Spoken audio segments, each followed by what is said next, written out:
तो एक्सप्लेन तो हो चुका था तीसरा टॉपिक पृथ्वी की आंतरिक संरचना भूगोल वाले टॉपिक से।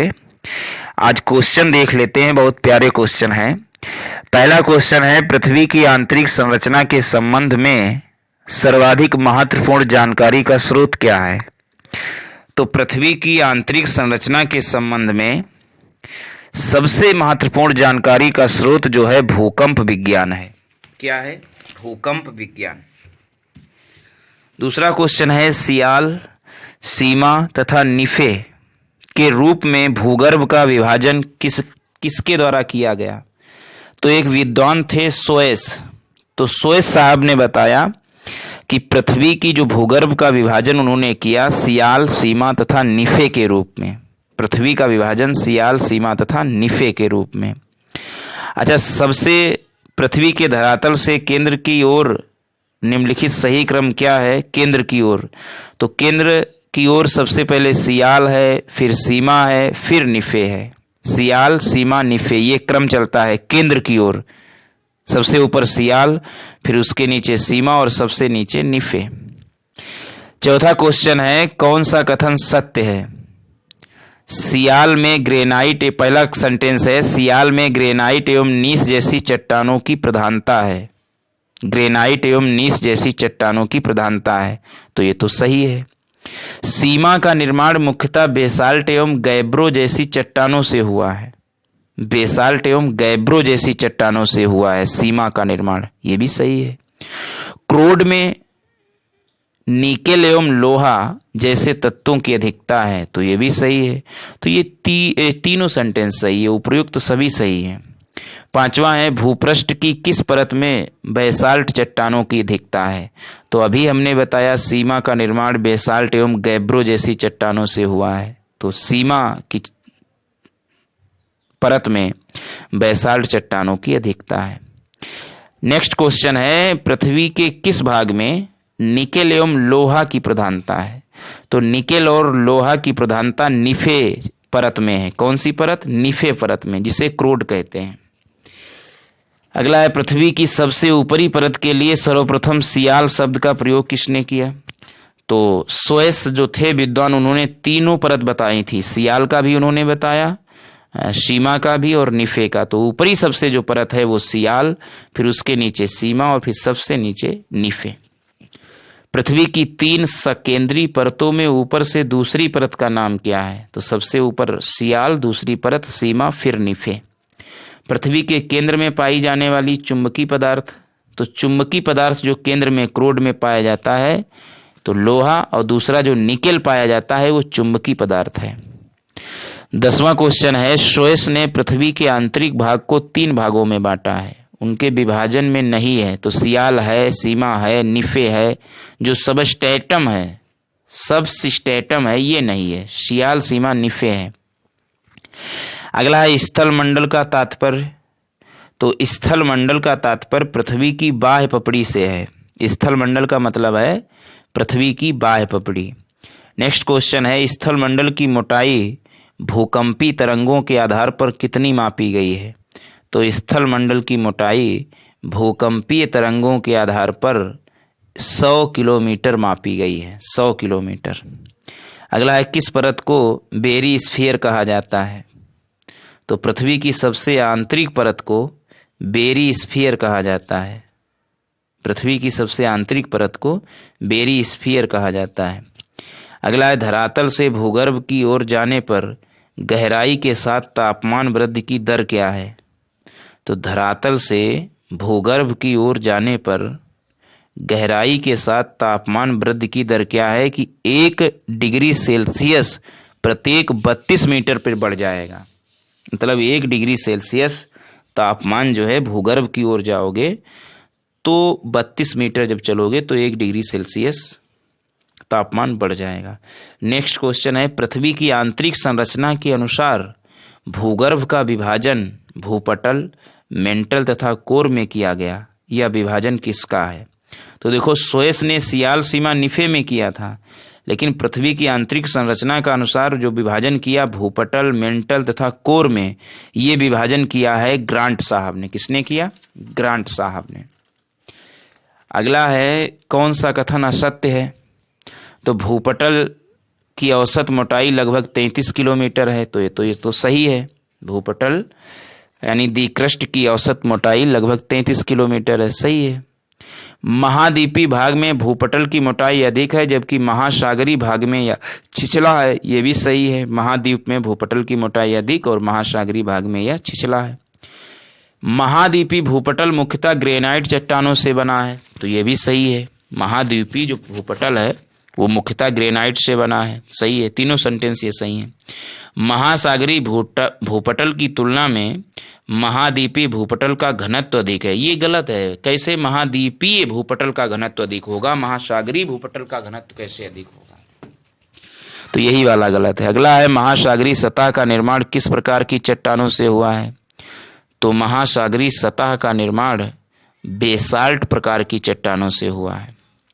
अगला है मेंटल के संबंध में कौन सा कथन असत्य है, तो इसकी गहराई 35 किलोमीटर से 2900 किलोमीटर तक है। तो मेंटल यानी जो दूसरी प्रत ग्रांट साहब ने बताई, तो इसकी में तो सही है, 35 से 35 तक 33-35 तक भूपटल है और फिर 35 से 2900 किलोमीटर तक मेंटल, सही है। इसका घनत्व 3 से लेकर 5.5 तक है, तो ये भी सही है। पृथ्वी के आयतन का 83.5% एवं द्रव्यमान का 67.8% भाग मेंटल है, तो ये भी सही है।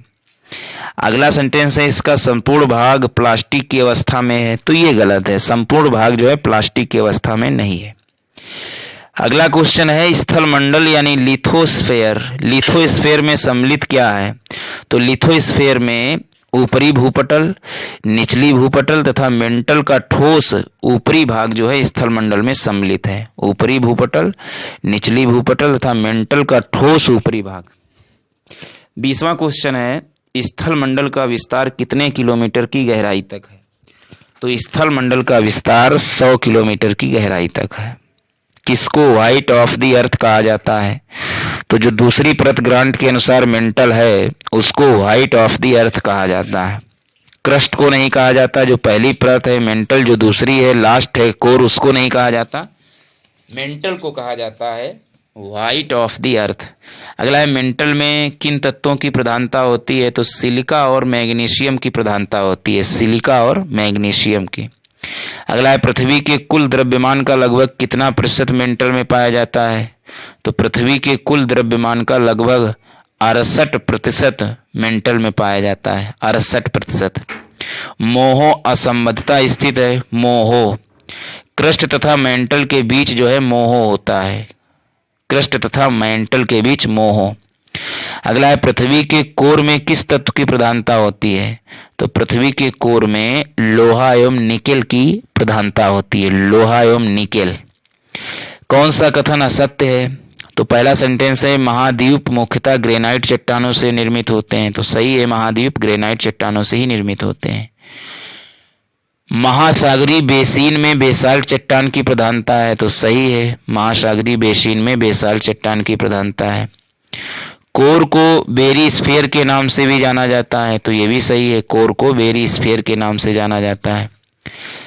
पृथ्वी की समस्त आयतन का लगभग 68% एवं द्रव्यमान का 83% मेंटल में व्याप्त है, तो ये वाला सेंटेंस जो है ये भी सही है। पृथ्वी के समस्त आयतन का लगभग 68% 67.8 लगभग 68 एवं ये भी सही है, तो असत्य इसमें सेंटेंस कौन सा है, इसी में ये गलत दिखा रहे हैं, ये वाला सत्य नहीं है। महासागरीय बेसिन में बेसाल्ट चट्टान की प्रधानता है, ये शायद गलत होगा। चलो 26वां छोड़िए, हम देखेंगे बाद में। ऑप्शन में तो चारों ये सही जैसे लग रहे हैं। अगला 27वां है भूगर्भ में तापमान वृद्धि का कारण। तो तापमान वृद्धि तब होती है भूगर्भ में जब दबाव होता है, रेडियो सक्रिय पदार्थों का विखंडन होता है, तो इनसे भूगर्भ में तापमान की वृद्धि का कारण है, दबाव और रेडियो सक्रिय पदार्थों का विखंडन। अगला है गहराई में वृद्धि के अनुसार महाद्वीपीय भूपटल के विभिन्न परतों का सही क्रम है। तो गहराई में वृद्धि के अनुसार महाद्वीपीय भूपटल के विभिन्न परतों का सही क्रम जो है वो परतदार है, ग्रेनाइट है, बेसाल्ट है। परतदार, ग्रेनाइट, बेसाल्ट है। अगला है भूपर्पटी पर पाए जाने वाले विभिन्न तत्वों की मात्रा का सही अवरोही क्रम है। तो भूपर्पटी पर पाए जाने वाले तत्वों की मात्रा का अवरोही क्रम है। तो सबसे ज़्यादा पाया जाता है ऑक्सीजन, फिर सिलिकॉन, फिर एल्युमिनियम, फिर लोहा। ऑक्सीजन, सिलिकॉन, एल्युमिनियम और फिर लोहा, ये सही है अवरोही क्रम। ऑक्सीजन, सिलिकॉन, एल्युमिनियम, लोहा। तीसरा क्वेश्चन है पृथ्वी के भूपर्पटी में कौन सा तत्व प्रचुर मात्रा में पाया जाता है? तो पृथ्वी के भूपर्पटी में एल्युमिनियम जो है, 4 ऑप्शन दिए हैं, इसमें ऑक्सीजन तो दिए ही नहीं है, सिलिकॉन भी नहीं दिया गया है, तीसरा ऑप्शन दिया है एल्युमिनियम, तो फिर एल्युमिनियम ही सही है। बाकी लोहा, कैल्शियम, पोटेशियम 3 दिए हैं, तो इन चारों में से तो एल्युमिनियम सबसे ज्यादा पाया जाता है। चौथा स्थान लोहा का है। अगला है धरातल में मोहो असंबद्धता की गहराई लगभग कितनी है? तो धरातल में मोहो असंबद्धता की गहराई लगभग 30 किलोमीटर है। अगला है पृथ्वी ग्रह की संरचना में प्रवार के नीचे क्रोड में से किस एक से बना है? तो पृथ्वी ग्रह की संरचना में प्रवार के नीचे क्रोड लौह से बना है। क्रोड जो है लोहा से बना है। वलन क्रिया किसका परिणाम है? तो पर्वत निर्माणकाली बल जो है वलन क्रिया का परिणाम है। वलन क्रिया जो है पर्वत निर्माणकारी बल का परिणाम है। अगला है मिश्रित धातुओं और सिलिकेटों से बनी धरती की परत कहलाती है। तो मिश्रित धातुओं और सिलिकेटों से बनी धरती की परत सीएल कहलाती है, सीएल। और अंतिम क्वेश्चन आज का है तीसरे टॉपिक से, गुटेनबर्ग असंबद्धता पृथ्वी के किन 2 परतों के बीच है? तो गुटेनबर्ग असंबद्धता मेंटल और कोर के बीच है, मेंटल और कोर के बाद। तो ये तो क्वेश्चन हुए, और नेक्स्ट टॉपिक में चौथा देखेंगे। Thanks for watching.